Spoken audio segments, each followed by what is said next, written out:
Okay, the next question. Currently, the New York State Assembly is tightly controlled by the leadership. What will you do in the next legislative session to reform Albany on redistricting, campaign finance, ballot access, and individual member empowerment? I want to make sure they get their full 2 minutes on this one, because there's a lot of things. Basically, it's a general reform Albany. What would you do, what do you support, and what do you want to do to make it happen? Mr. Henry, you're first.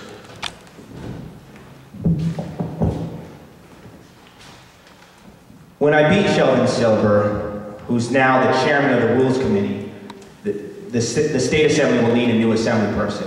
And the State Assembly has to elect a new Assembly person. And everyone in the State Assembly has a vested interest in electing someone who's committed to changing the rules by which Albany operates. So the first thing that I will have done by being elected, with your help, is changing the rules by which Albany operates, which means empowering legislative committees, making sure resources are distributed fairly, and making sure individual legislators are empowered to speak up for their communities or their issues. On redistricting reform, we have a process of redistricting which is political and which needs to be depoliticized. It needs to be kept out of the hands of self-interest legislators and put in the hands of an independent commission, or, as I staked out on my website, amending the state constitution in a process that is forever insulated from self-interested legislators. Dan, what were the other couple? Where was I? The campaign finance and ballot access. Well, ballot access is, of course, a problem for potential candidates, of which I am one. And that's why I'm committed to a process which you ensure ballot access for candidates, and you're not encumbered by election laws which require you to hire lawyers and fight ballot challenges.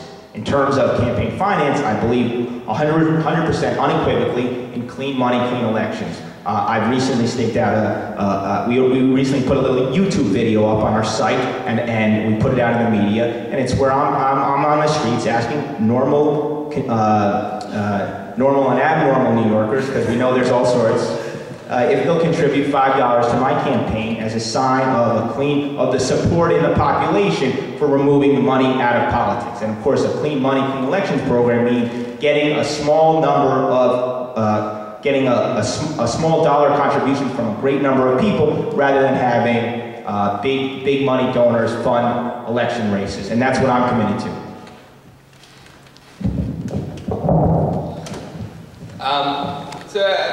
We addressed a bit of this before, but Luke and I are not the first people to say that Albany is broken and needs to be changed. And I think, we've heard it from all over.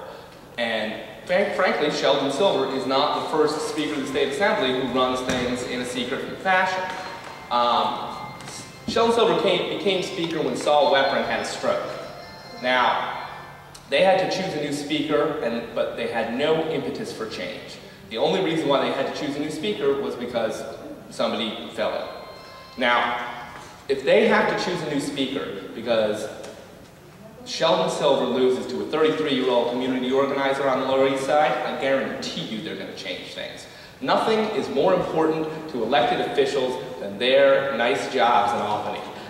I hate to sound cheesy, but it's the only language they understand. The only way we will ever get real change in our legislative rules and get a transparent legislative process is by defeating Sheldon Silver in a Democratic primary. That's what we're here to do today.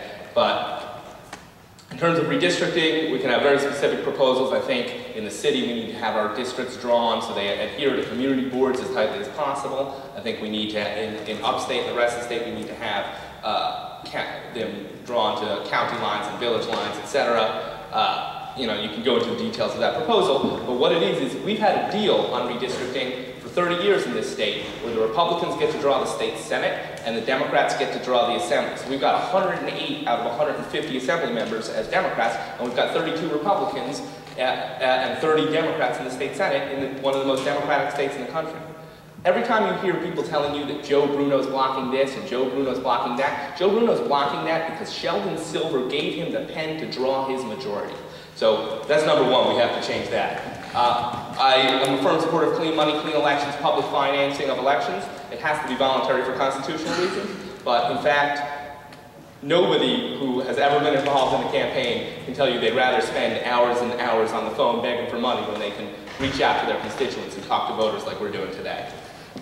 Ballot access is a good process. I've worked with Barack Obama. I helped get Barack Obama on the ballot in New York State. I collected 12,000 signatures for him. It can be done. I'm not afraid of gathering the signatures in this community, and I'm getting cut off. Yes, I'm cutting you off. The next question